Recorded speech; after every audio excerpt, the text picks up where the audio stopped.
The cameras lit up, the audience clapped with excitement, and Tamron Hall gracefully walked onto the stage with her signature warm smile. The day's guest was none other than Meghan Markle, the Duchess of Sussex, philanthropist, and one of the most talked about women in the world. The energy in the studio was buzzing with anticipation.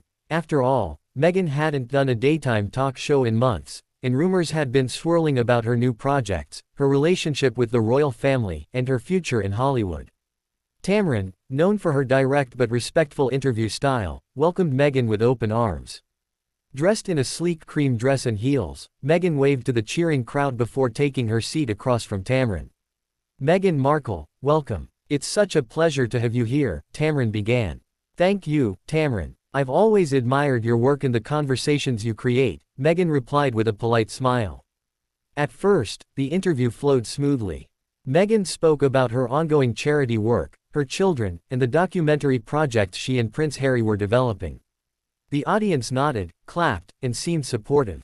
But then Tamron pivoted to the more controversial topics, the kind of questions that had fueled endless headlines. "Meghan," Tamron began carefully, "you've often talked about your struggles with the media and the royal institution. But there are critics who say that, despite stepping away from the royal family for privacy, you and Harry have pursued projects that keep you in the spotlight. How do you respond to that?" Meghan straightened in her chair. Her smile tightened slightly, and the air in the room shifted. "I think that's a misconception," she replied. "Wanting privacy doesn't mean disappearing. It means choosing what parts of your life you share and on your own terms. Harry and I stepped back because we wanted to be free of the toxicity that surrounded us in the UK media. That doesn't mean we should be silenced or invisible." The audience clapped, but Tamron wasn't ready to let go. She leaned in, her tone sharper. "But Meghan, some would argue that constant interviews, docuseries, podcasts, and high-profile appearances suggest you're using that very media attention to your advantage. How do you reconcile that?" The tension became palpable. Meghan's expression hardened, and her voice carried more edge now. "Tamron, with all due respect, I think framing it that way is unfair. We're using our platform to speak about issues that matter: racism, mental health, inequality. The idea that we should just hide away because people are uncomfortable with us having a voice is, frankly, part of the problem." The audience gave mixed reactions this time. Some clapped in support, while others whispered. Tamron, sensing the friction, pushed a little further. "Some critics, and even people within the royal family, feel you've profited off your title while simultaneously criticizing the very institution that gave it to you. Isn't that contradictory?" Meghan's jaw tightened. Her polite media-trained facade began to crack. "It's only contradictory if you believe the only way to have integrity is to stay silent in the face of harm. Yes, I married into the royal family, but I also experienced things most people cannot even begin to imagine. I have the right to tell my story. To suggest otherwise is silencing me all over again." Tamron raised her eyebrows, her journalistic instinct sensing the growing storm. "So, are you saying the royal family deliberately harmed you? Or is it just the institution you're criticizing?" At that, Meghan leaned forward, her voice sharpening. "Tamron, I think you're trying to box me into a headline. And frankly, I'm not here for sensationalism. I came here to talk about my work, not to rehash every mischaracterization or to fuel more tabloid fodder." The audience gasped. The tension between host and guest was no longer subtle, it was visible, thick, and electric. Tamron's composure never wavered, but her tone cooled. "Well, Meghan, my job is to ask the questions people want answered. If you feel uncomfortable, that's your prerogative. But this is a platform for honesty." Meghan shot back, "Honesty doesn't mean ambush." The crowd erupted with murmurs. Tamron, usually the calm conductor of her show, visibly shifted in her seat. This was no longer a friendly conversation, it was an open clash. What followed stunned both the live audience and millions of viewers at home. Tamron, trying to regain control, pressed on. "Meghan, one last question on this subject, and it's an important one. Do you regret stepping away from the royal family, considering all the opportunities it gave you?"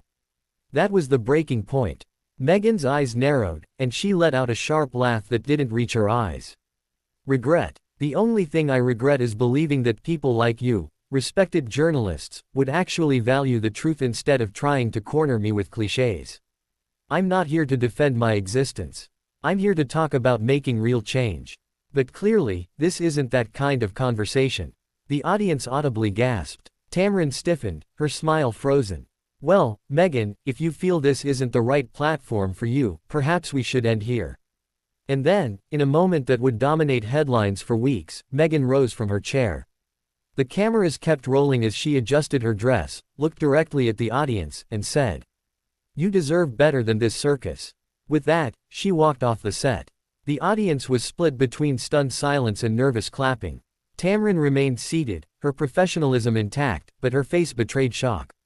The control room scrambled, cutting to an emergency commercial break as Meghan disappeared backstage. Social media exploded within minutes. Clips of the heated exchange went viral on TikTok, Twitter, and Instagram. Hashtags like #Tamron vs Meghan, #Duchess walkout, and #talk show drama trended worldwide. Some defended Meghan, arguing that she had been baited with unfair questions. Others sided with Tamron, insisting she was simply doing her job as a journalist. Commentators debated endlessly. Was Meghan overly sensitive, or was Tamron deliberately provocative? Later that day, Tamron addressed the situation in a calm but firm tone. "My job is to ask tough questions. Sometimes that leads to uncomfortable moments, but the audience deserves honesty. I respect Meghan Markle and her work, but as with any guest, accountability is part of the conversation." Meghan's camp, meanwhile, released a statement through her spokesperson. Meghan agreed to appear on the show to discuss her charitable projects and creative work. She did not agree to be interrogated with recycled tabloid narratives. She stands by her decision to leave the interview when it became clear that the conversation was not conducted in good faith. The fallout was massive. Networks replayed the clips on loop, tabloids churned out sensational headlines, and pundits on every side weighed in. Some predicted Meghan would avoid live interviews altogether going forward. Others believed the fiery clash actually reinforced her brand as a woman unwilling to be silenced.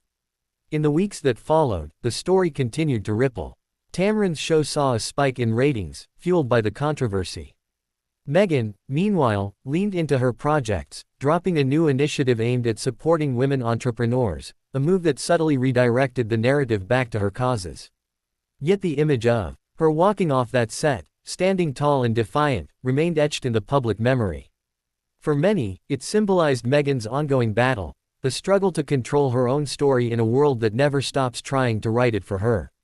And so, the clash between Meghan Markle and Tamron Hall became more than just another celebrity spat. It became a cultural moment, a reflection of the endless tug of war between media, power, and the fight to be heard.